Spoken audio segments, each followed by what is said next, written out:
வணக்கம் மக்களே, நாம் இன்றைக்கி இந்த காணொளியில் கார்கால ஒழுக்கம் இதை பற்றி தாங்க பார்க்க போகிறோம். அதாவது முதல்ல ஒழுக்கம் அப்படின்றத தெரிஞ்சுக்குவோம். ஒழுக்கம் அப்படின்னா ஒருத்தவங்க ஆரோக்கியமாக வாழ்கிறதுக்கும் நோயோடு வாழ்கிறதுக்கும் அவரவருடைய ஒழுக்கமே முக்கிய காரணம்னு சொல்கிறாங்கங்க. அதாவது நம்ம வாழ்கிற சூழ்நிலையில் ஒரு நிலவளமாக இருந்தாலும் சரி, நீர்வளம் பொருந்திய இடமாக இருந்தாலும் சரி, இல்லை கால மாறுபாடுகள், குளிர்காலமாக இருக்கும், வெயில் காலமாக இருக்கும் இல்லையா, அதுதான் அந்த கால மாறுபாடுகள் இருந்தாலும் அந்தந்த காலத்தில் நமக்கு இருக்கக்கூடிய நிலத்தில் என்ன விளையுதோ, நமக்கு இருக்கக்கூடிய நீரை எந்தளவுக்கு சுத்தமாக நம்ம பயன்படுத்தி நாம் நம்மளுடைய உடல்நிலையை எப்படி ஆரோக்கியமாக வச்சுக்கிறோமோ அதை பொறுத்து தாங்க நம்மளுடைய ஆரோக்கியம் முழுமையும் உள்ளடங்கி இருக்குது.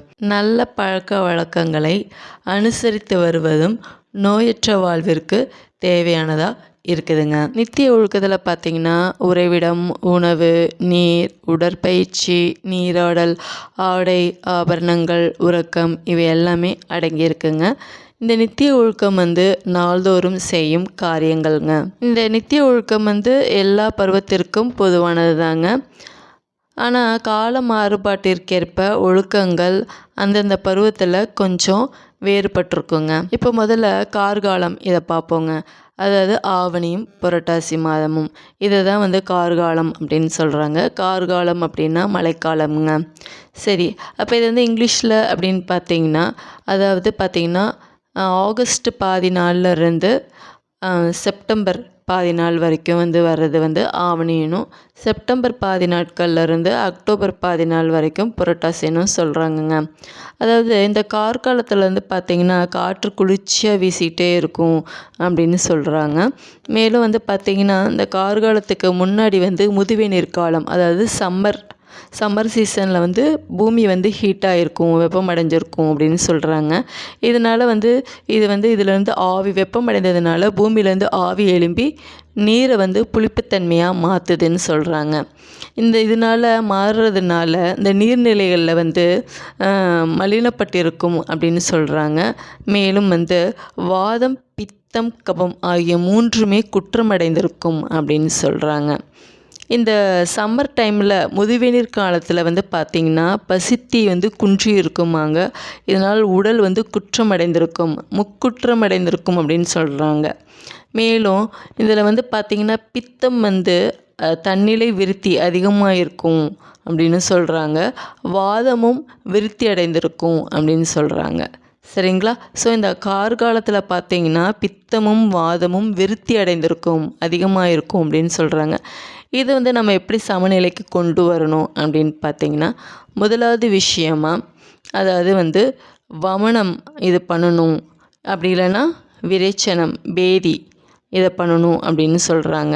அதாவது பேதி பண்ணிக்கிட்டோம் அப்படின்னா அந்த வாதமும் பித்தமும் சமநிலைக்கு வந்துடும், விருத்தி அடைந்த வாதமும் பித்தமும் சமநிலைக்கு வந்துடும் அப்படின்னு சொல்கிறாங்க. வமனம்னா ஒன்று வாந்தி பண்ணி நம்ம நம்மளுடைய உடலை ஆரோக்கியமாக வச்சுக்கணும், இல்லைன்னா பேதி பண்ணி நம்மளுடைய உடலை ஆரோக்கியமாக வச்சுக்கணும் அப்படின்னு சொல்கிறாங்க. முதல் விஷயமா.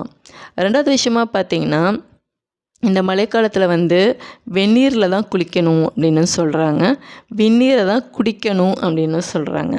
மூணாவது விஷயமா பார்த்திங்கன்னா, உலர்ந்த ஆடைகளையே அணியணும், ரொம்ப டைட் ட்ரெஸ் போடக்கூடாது, லைட்டான ட்ரெஸ் தான் போடணும் அப்படின்னு சொல்கிறாங்க. மேலும் இந்த மழைக்காலத்தில் எப்போவுமே ஸ்லிப்பர்ஸ், பாத அணிகள் அணிந்திருக்கணும், இல்லைனா இன்ஃபெக்ஷன் ஆகும் அப்படின்ற மாதிரி சொல்கிறாங்க.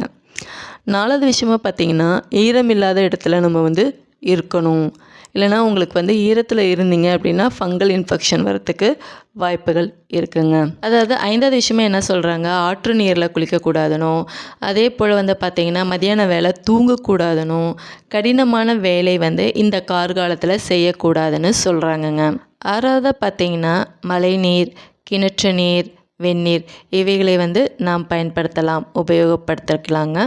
ஏழாவது புளிப்புச்சுவை, உவர்ப்புச்சுவை உடையதை நம்ம சாப்பிடலாம். மேலும் பார்த்திங்கன்னா ஈஸியாக டைஜஷன் ஆகக்கூடிய உணவுப் பொருட்களை உணவில் சேர்த்துக்கலாங்க. மேலும் வறட்சியாக இல்லாத உணவுப் பொருட்கள் அவைகளையும் நம்மளுடைய உணவில் ட்ரையாக இருக்கிற உணவுப் பொருட்களை சேர்த்துக்காமல் நல்லா ஃப்ரெஷ்ஷாக இருக்கிற உணவுப் பொருட்களை நாம் சேர்த்துக்கலாம் அப்படின்னு சொல்கிறாங்க. எட்டாவது விஷயமா பார்த்திங்கன்னா, ஆரிய உணவை வந்து சாப்பிடக்கூடாது, கொஞ்சம் சூடான உணவு தான் சாப்பிடணும் அப்படின்னு சொல்கிறாங்கங்க.